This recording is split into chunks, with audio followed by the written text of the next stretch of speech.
Alright guys, it's Dokkan time, and today we're going to be doing the EZAs for Chi-Chi and Kid Gohan. These are both World Tournament EZAs. They came out on JP about a month ago, and they're now on Global. I think they're both pretty decent. They can both be good in certain scenarios and on specific teams.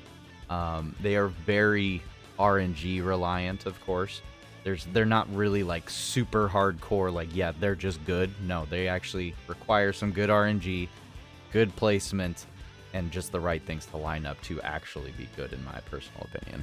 So, let's just go ahead and get into it.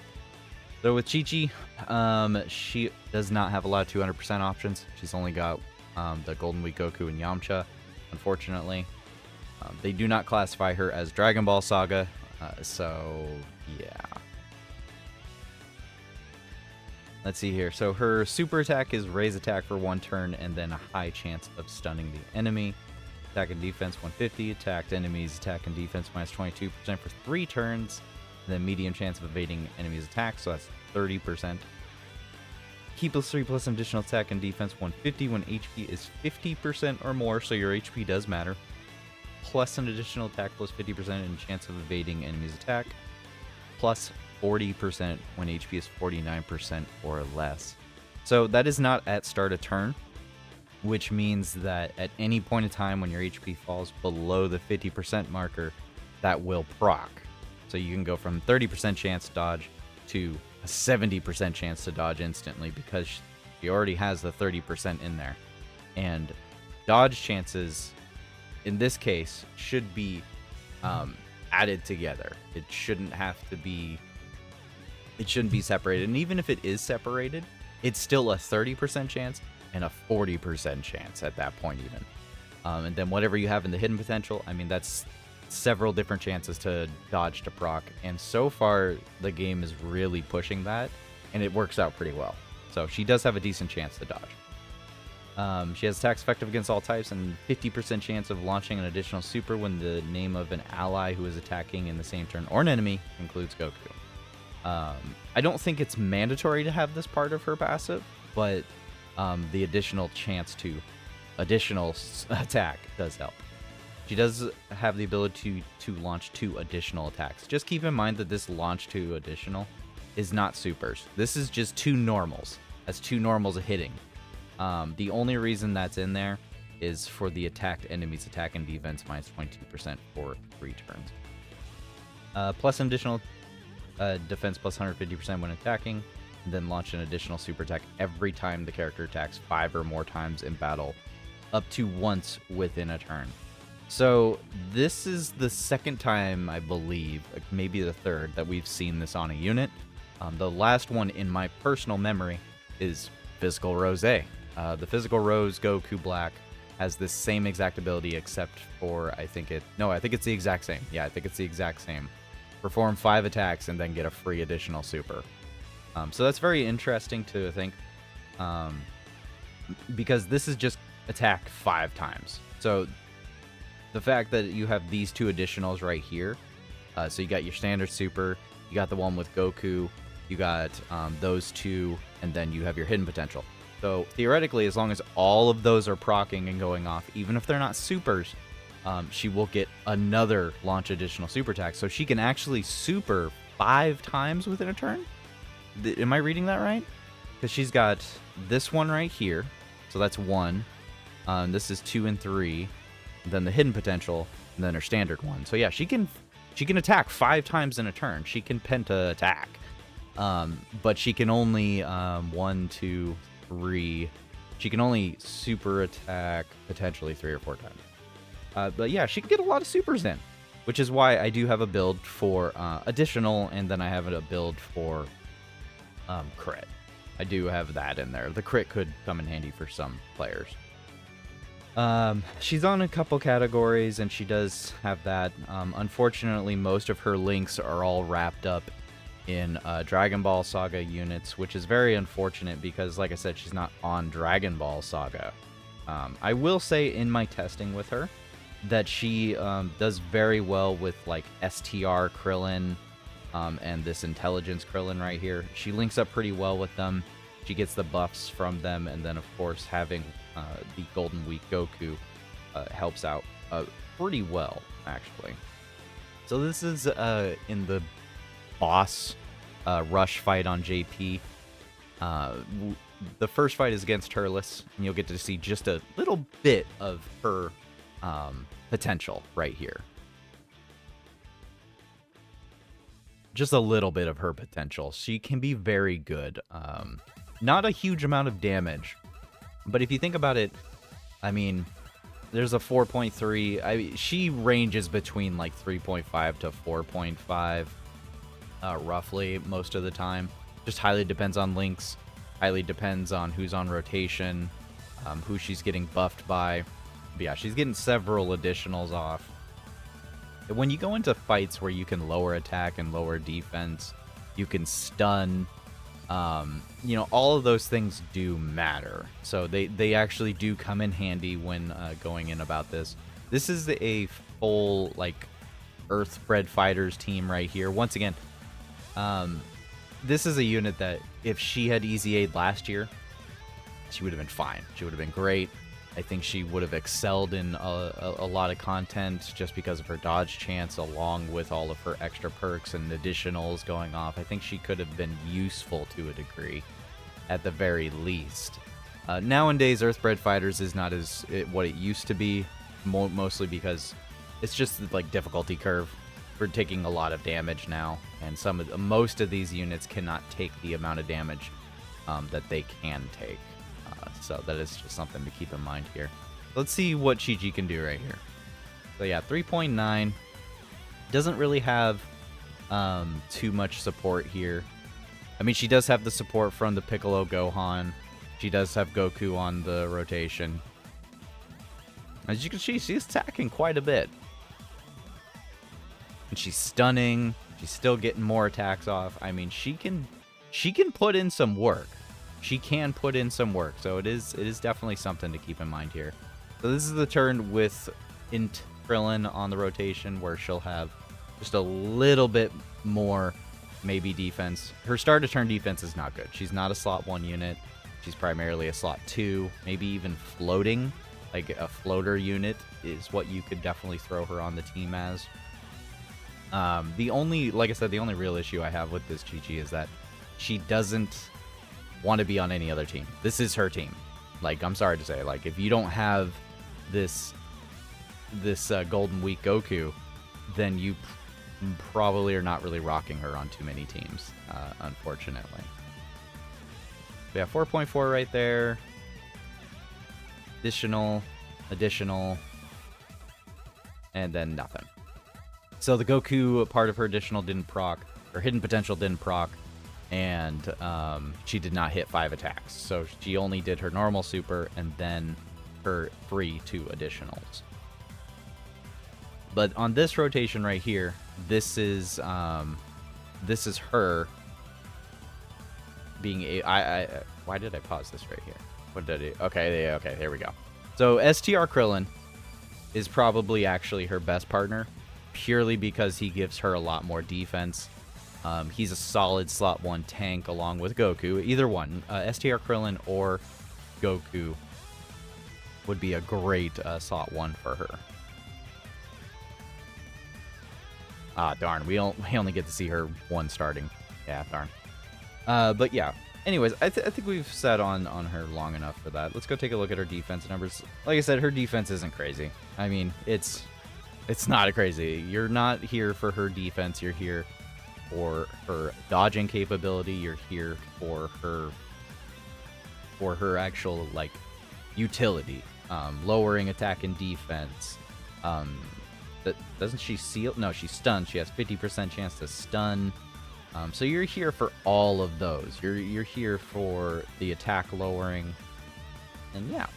So, I think she's pretty good. I would personally probably go more for her dodge build and just utilize her maybe attacking a couple enemies. But you could go into more free-to-play-esque content, just give her some crit and give her some more dodge and just let her kind of do a little bit of damage while stunning and lowering attack and defense at the same time. Alright, I think I said on Chi-Chi for a little bit too long there. Let's move on to Gohan. So, Gohan is misleadingly good looking on paper. I don't feel like he's bad. I don't feel like he's insanely good either. He is a pretty good EZA, though. The only two builds I would suggest is giving him a full dodge or a full additional build. And in which case, if you're using the full dodge build, I would just decide to float him off. If you're going for the full additional build, I would highly suggest keeping him on rotation on slot 2, slot 1 when you can. This is the unit that needs to keep up his stacks. He has to keep stacks up. If he does not keep his stacks up, his defense suffers greatly. So let's go take a look at his stats and everything. 200% lead, not too many options here. You have Trunks, Gohan Piccolo, and then the Z Sword Gohan. Now you're noticing I'm ignoring the Beastless Gohan. And the reason I'm ignoring the Beastless Gohan is because this guy wants to have other Bond of Master and Disciple units. He wants to have... He just wants a specific set of units with him. And yes, Beastless Gohan is... You know, he can be a good option. I just don't feel like he'll get the same value you would with the other two as leader. With the Piccolo Gohan, you float them off and you're constantly supporting. That's more preferred. With the Z Sword Gohan, the LR Carnival Z Sword Gohan right there, he is like one of the best link partners you can have for this Gohan. So I just feel like both of them are better leaders suited for him. He can cause supreme damage and raise attack and defense for 50% for 6 turns. So gotta remember how long 6 turns in. 6 turns is a long time, and it counts for after you've supered. So if on turn 1, he's on turn 1, he supers, he will keep that stack all the way up to turn 6, and then on turn 7, he will lose that stack. That is how that'll work. But the thing is, you only keep him for 3 turns. For 2 turns out of that. So you just got to really like think about what you're going to be doing there. So if he pops up on turn 1, he'll have that stack for turn 1, turn 3, and turn 5. And then when he comes back around on turn 7, he will have lost that first stack that he had. So you only will have him for that turn 1, turn 3, and turn 5. That's the only time you keep that stack. So you have 3 turns of buildup so long as he is constantly supering on each turn that he pops up. If you float Gohan off on turn 1, he will not come back around until turn 5, or turn 4. So that means that you're only going to have the stacks from that first turn, and then the 4th turn.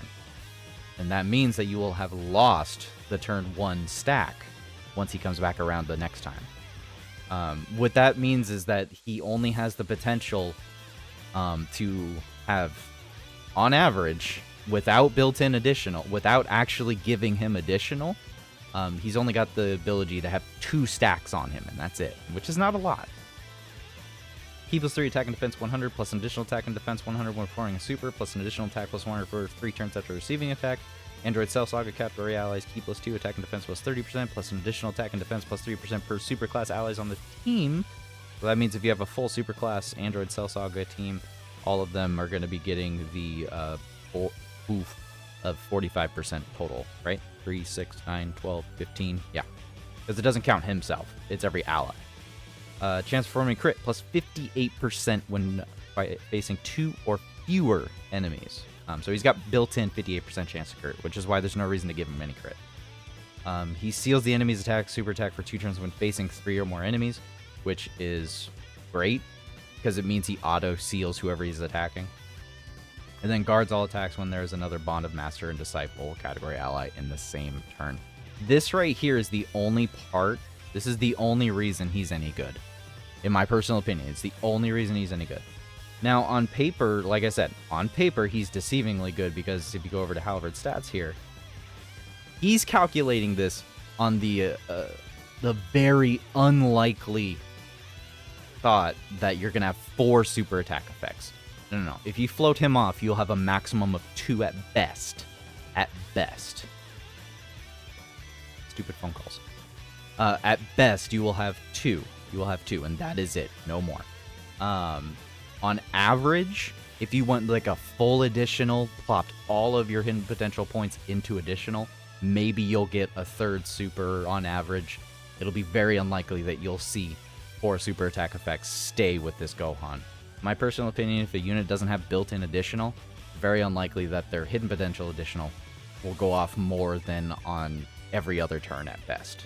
So, on a full superclass team with support on the same rotation, start of turn defense 476 with 4 super attack effects 410. I mean, he's got a double super, man. He's got a double super. On average, if you don't have him rainbowed, on average, he'll be below 900k defense. I think he's still good. I do think he's still good. But on turn 1, like, he's suffering quite a bit. I unfortunately just don't think that he holds up well enough in my personal opinion here. Try to get him to another turn here. Hold on. There we go. So this is turn 5 defense right here. Turn 5. So he has had at least 2 to 3 stacks, and he's at less than 300k defense with a Cell Saga unit on the attacking rotation. His damage is okay. Like, it's not crazy. Yeah, only 7.6. If he double supers, he'll hit maybe 8. So, I mean, he's doing at least a little bit of damage there on the side. Not a huge amount of damage. Turn 7, so this is the maximum amount. Like, he's at, what was that? Yeah, 369 start of turn defense. So, 369 start of turn defense is with 3 super attack effects. So, try to range that how you will. With 4, you can go up to 410. So, right now, with 1 missing stack, he is 100% below the stats that you're seeing on the screen. So, that means he's probably in the 900 range, roughly, on defense after he pulls out 2 super attacks. If he pulls out 2 super attacks, that's the other thing. But he does have guard right now, which is good. You know, guard definitely helps quite a bit. Bond of Master and Disciple. This is also with future Gohan buff. So he's getting excessively buffed right now. Yeah, double super, 8 mil. So, like I said before, though, this is on an attacking rotation where he has Gohan, the future Gohan, buffing him. He has future Gohan buffing him right now. Without all 4 stacks. So, I don't think he's bad. I don't. I think because of the guard, he can be usable. But personally, I just don't think he's worth bringing on. Like, I don't think he's worth bringing to the team. He doesn't really bring anything to the table here. You know, we're not doing any, like, stunning, lowering attack or defense. We're not sealing. I mean, we could seal, you know, if we were actually facing 3 or more enemies. But that's it. Otherwise, he's just kind of like a 30-40% buff. Android Cell Saga. I just feel like there's probably better units you can bring along other than this Gohan. But he is pretty decent.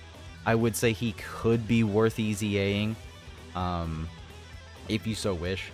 Chichi, on the other hand, like, I love Chichi, but I don't know if I would EZA her. EZA her if you run into an instance that you need her for her attack lowering, her stunning, for her utility for the unit that she is.